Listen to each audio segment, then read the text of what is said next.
ఓం శ్రీ గురుభ్యో నమః. రవి బుధుల యొక్క కలయిక సెప్టెంబర్ 5వ తారీఖు నుంచి 16వ తారీఖు వరకు కూడా 11 రోజుల పాటు రవి బుధులు సింహరాశిలో సంచారం చేయబోతున్నారు. రవి స్వక్షేత్రంలో సింహరాశిలో ఉండటం, సంవత్సరం తర్వాత మళ్ళీ అదే సింహరాశిలోకి సూర్యభగవానుడు ప్రవేశించటం, అది కూడా మిత్రగ్రహంతో ఏదైతే 11 రోజుల పాటు మిత్రగ్రహంతో కలిసి ఉండటం వల్ల బుధాదిత్య యోగం అనేది ఏర్పడింది. మరి మేషాది ద్వాదశ రాశుల వాళ్ళకి ఎలాంటి ఫలితాలు ఉండబోతున్నాయో మనం ఒక్కసారిగా పరిశీలన చేద్దాం. మకర రాశి వాళ్ళకి అష్టమ స్థానంలో రవి బుధుల యొక్క కలయిక వల్ల శరీరం నందు కొంత ఆరోగ్యం కొద్దిగా బాగలేకపోవడం జరుగుతుంది. అంటే అదివరకటి కంటే కూడా కొంత గుదుటిపడే అవకాశాలు ఉంటాయి.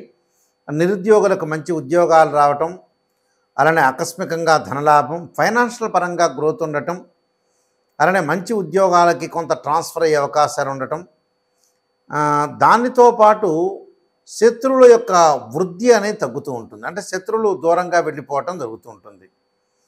అంటే ఆర్థిక పరంగా సమస్యలనే ఉండవు, కానీ ఫైనాన్షియల్ పరంగా గ్రోత్ అనేది బాగా ఎక్కువ ఉంటుంది.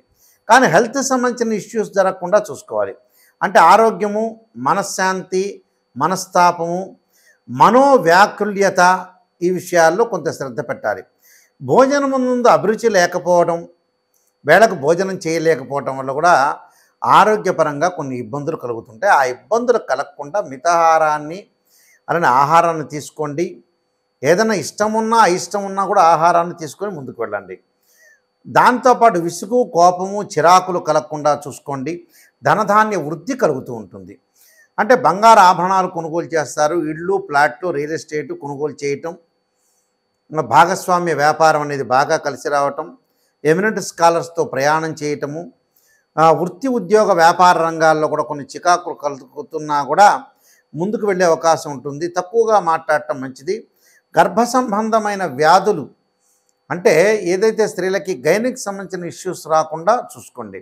ఒకవేళ ఇప్పటి వరకు ఉన్నాయనుకోండి కూడా ఉంటే కూడా కొంత జాగ్రత్త పడటం చాలా మంచిది. విరోధ భావాలు రాకుండా, ప్రయాణంలో ప్రమాదాలు, ధనలాభము, ఉద్యోగ ప్రయత్నాలతో అనుకూలత, విజయప్రాప్తి, సుఖము, స్త్రీ సౌఖ్యము, మానసికంగా భీతి, రోగములు, సుఖము, మనస్తాపము, అల్ప భోజనం చేస్తుంటారు. అసత్య ప్రచారాలు కూడా వీళ్ళ మీద ఉండే అవకాశం ఉంటుంది. వీళ్ళు కూడా వేరే వాళ్ళ యొక్క అవమానాలని వీళ్ళు తీసుకునే అవకాశాలు ఎక్కువ ఉంటాయి. అంటే అవమానాలు జరగకుండా కొంత కృషి చేయండి.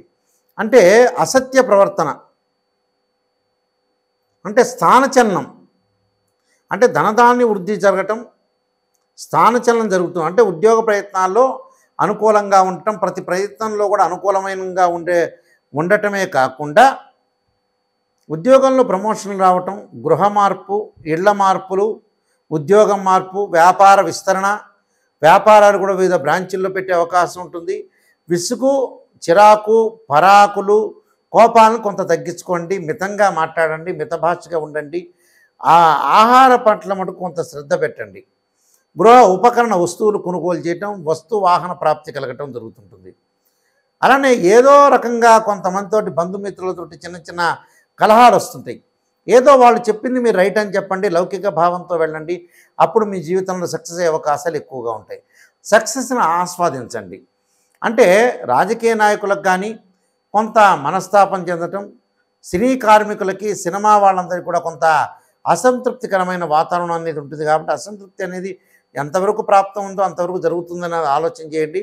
తర్వాత రోజుల్లో కొంత మంచి జరిగే అవకాశం ఉంటుంది. కాబట్టి కొంత మానసికంగా ప్రశాంతత ఉంది. భగవంతుడి యొక్క ధ్యానం చేయటం వల్ల కూడా మీకు మంచి జరిగే అవకాశం ఒకటి ఉంటుంది. శరీరంలో స్కిన్ సంబంధించిన ఎలర్జీలు, ఉష్ణానికి సంబంధించిన వ్యాధులు, అంటే ఉష్ణ సంబంధమైన వ్యాధులు రాకుండా కొంత చూసుకోండి. బ్యాంకులోంచి డబ్బు తెచ్చేటప్పుడు కానీ తీసుకునేటప్పుడు కానీ కొంత దొంగతనాలు జరిగే అవకాశం అనేది ఒకటి ఉంటుంది. కాబట్టి డబ్బులు ట్రాన్సాక్షన్ చేయటం కానీ, జీపీఏ కానీ లేదా ఫోన్పే కానీ ఇలాంటివి చేసేటప్పుడు కూడా కొద్దిగా అప్రమత్తంగా ఉండండి. ఎవరికి వేస్తున్నాం డబ్బులు, ఎవరికి ఇస్తున్నాం, వస్తువులు ఇస్తున్నాం, ఇల్లు భద్రత కూడా చూసుకోండి. ఇంట్లో కూడా అందరూ కూడా భద్రత కూడా చాలా ఇంపార్టెంట్. అంటే అంటే దొంగతనాలు జరగకుండా చూసుకోవడం చాలా మంచిది. నేను చెప్పిన రెమెడీస్ పాటించండి, మీకు మంచి జరుగుతుంది. ఇవన్నీ కూడా గోచారీత్యా చెప్పబడే ఫలితాలు. ముఖ్యంగా గోచారం అనేది ఏంటంటే కొంత పర్సెంటేజ్ మాత్రమే ఉంటుంది, గమనించాలి వీళ్ళందరూ కూడా. ప్రతి నెలలో కూడా కొన్ని రాశి ఫలితాలు ఉంటాయి, గ్రహాల యొక్క మార్పులు ఉంటాయి, కంజంక్షన్ ఉంటుంది. ఈ కంజంక్షన్లో ఏదైతే మన గ్రహం బాగలేదో ఆ గ్రహానికి ఆ దోష పరిహారాలు శాంతి చేసుకోవటం ముఖ్యం. దానితో పాటు గోచారాన్నే కాకుండా జన్మజాతకం అనేది చాలా ఇంపార్టెంట్గా ఉంటుంది. అంటే జన్మలగ్నాన్ని అనుసరించే గ్రహాల యొక్క ఫలితాలనేవి ఉంటాయి. అంటే ఒక ఉదాహరణ మీకు ఎగ్జాంపుల్ చెబుతున్నాను. ఒక చెట్టు ఉంటుంది. ఆ చెట్టుకి ఎప్పుడూ కూడా కింద మనకి ఎప్పుడైతే వేళ్ళు ఉంటాయి, ఆ వేళ్ళు ఏంటంటే బర్త్ చార్ట్. అంటే పుట్టినప్పుడు మనకి వేళ్ళతోటి చెట్టు ఒకటి వస్తుంటుంది. ఆ వేళ్ళు అనేది ఏంటంటే బర్త్ చార్ట్. ఆ చెట్టు ఎదుగుతూ ఉంటుంటే సీజన్లో మనకి ఆకులు కింద పడుతూ ఉంటాయి, మళ్ళీ ఎండాకాలం ఆకులు కింద పడుతుంటాయి, మళ్ళీ వింటర్ సీజన్లో అలా రైన్ సీజన్లో ఆకులు వస్తూ ఉంటాయి. అంటే ఆకులు చిగురుస్తూ ఉంటాయి. ఆ ఆకులు అంటేనే గోచారం అని అర్థం. అక్కడ బర్త్ చార్ట్కి చాలా ఇంపార్టెంట్గా చూసుకొని దానికి బర్త్ చార్ట్లో జన్మలగ్నం నుంచి మీకు దశలు ఏం జరుగుతున్నాయి, అంతర్దశలు ఏం జరుగుతున్నాయో చూసుకొని జన్మజాతకాన్ని మట్టుకు అనుసరించి ముందుకు వెళ్ళండి. ఈ గోచారం అనేది సపోర్ట్గా ఉండే అవకాశాలు ఉంటాయి కాబట్టి ఈ గోచారము చూసుకోండి. కానీ మెయిన్ వచ్చేటప్పుడు బర్త్ చార్ట్ను బట్టి అనుసరించి మనం ముందుకు వెళ్తే చాలా మంచిది. అందువల్ల ఏదన్నా రెమెడీస్ అనేవి ఉంటే కూడా జాతకాన్ని బట్టి అనుసరించి ముందుకు వెళ్ళాలి. గోచారం అనేది ఈ నెలలో ఎలా బాగుందా లేదా చూసుకోవాలి. అలానే మనం పుట్టినప్పుడు కూడా సమయాన్ని బర్త్ చార్ట్ని చూసుకొని జన్మలగ్నాన్ని అనుసరించి చెప్పడం అనేది చాలా మంచిది. అయితే ప్రత్యేకంగా కొన్ని పరిహారాలు చేసుకుంటే మీకు మంచి జరిగే అవకాశం ఖచ్చితంగా ఉంటుంది. సూర్యభగవానుడు ఆరాధన చేయాల్సిన వ్యక్తులు ఎవరైనా సరే ఈ రాశి వాళ్ళు ఏమి చేయాలని చాలామంది కూడా సందేహం అడుగుతుంటారు. ముఖ్యంగా 4 విషయాలను ప్రత్యేకంగా చెబుతాను, వింటుండండి మీరు. సూర్యుడు బాగలేని వ్యక్తులు ఖచ్చితంగా ఉద్యోగ ప్రయత్నాలు చేసే వ్యక్తులు, ఉద్యోగంలో కొద్దిగా ఏదైనా సరే ప్రాబ్లమ్స్ ఉన్న వ్యక్తులు తప్పకుండా అనుసరించాల్సిన విషయం ఏంటంటే సూర్యుని యొక్క ఆరాధన చేయాలి. అంటే సూర్య నమస్కారాలు కానీ, ఆదిత్యాయుధే సహస్రమూర్తాయ ధీమే తన్నో సూర్య ప్రచోదయాత్ అనే మంత్రాన్ని, ఆదిత్యాయుధే సహస్రకిరణాయ ధీమే తన్నో సూర్య ప్రచోదయాత్ అనే మంత్రాన్ని, అలానే జపాకుసుమ సంకాశం కాశ్యపేయం మహాదుతిం తమోరిం సర్వపాపగ్నం ప్రణతోస్మి దివాకరం అనే మంత్రాన్ని చక్కగా చదువుకొని వీలైతే గోధుమలు దానం చేయటం అనేది చెయ్యండి. బుధగ్రహం అనుకూలంగా లేని వ్యక్తులు తప్పకుండా బుధుడిని ఆరాధన చేయాలి. ఎలా చేయాలి? బుధుడిని ఆరాధన చేయాలంటే బుధుడు బుద్ధికారకుడు. అంటే ఇంటిలో ఓం నమో నారాయణాయ నమః అనే అష్టాక్షరి మంత్రాన్ని బుధవారం రోజున చేయటము, దానితో పాటు విష్ణు సహస్రనామ పారాయణం చేసుకోవడం చాలా మంచిది. అంటే ఉద్యోగం కానీ, వివాహ ప్రయత్నాలు కానీ, ఆరోగ్యపరంగా కూడా ఇబ్బందులు పడుతున్న వ్యక్తులందరూ కూడా శరీరే జర్జరీభూతే వ్యాధిగ్రస్తే కళేబర ఔషధం జాహ్నవీతోయం వైద్యో నారాయణ హరి అనే మంత్రాన్ని తప్పకుండా ఆదివారం రోజున చదవటం వల్ల చాలా మంచి జరిగే అవకాశం ఉంటుంది. ఇంకొక ప్రత్యేక రెమెడీ చెబుతాను.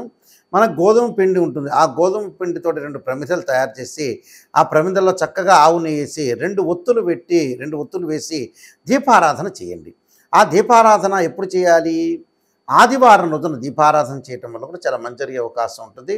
తప్పకుండా ఇంటిలో విష్ణు సహస్రనామ పాలన చేయండి. ఒకవేళ మనం పాలన చేయలేదనుకోండి, ఏదన్నా ఒక కంప్యూటర్లో కానీ ఏదైతే మనకి స్వరం పరంగా వినండి. అంటే ఇప్పుడు సీడీలు వచ్చినాయి, గతంలో ఎప్పుడో టేప్ రికార్డులు ఉండేవి. ఆ సీడీల్లో కానీ లేకపోతే సెల్లో కానీ విష్ణు సహస్ర పారాయణం అనేది ఇంటిలో ఒక చోట సెల్ పెట్టండి. అదంతా కూడా ఒక వైబ్రేషన్ అనేది వస్తుంటుంది. ఆ వైబ్రేషన్ వల్ల కూడా ఇంటికి ఏదైతే దోషం ఉంటుందో లేకపోతే జాతకపరంగా ఉండే దోషాలు కూడా తొలగిపోయే అవకాశం అనేది ఖచ్చితంగా ఉంటుంది. కానీ మెయిన్ ముఖ్యంగా మటుకు గుర్తుపెట్టుకోవాల్సింది ఏంటంటే జన్మజాతకం అనేది చాలా ఇంపార్టెంట్. ఇవన్నీ కూడా తెలుసుకొని ముందుకు వెళ్ళండి. మీ అందరికీ కూడా మంచి జరగాలని ఆశిస్తూ సర్వే జనా సుఖినో భవంతు.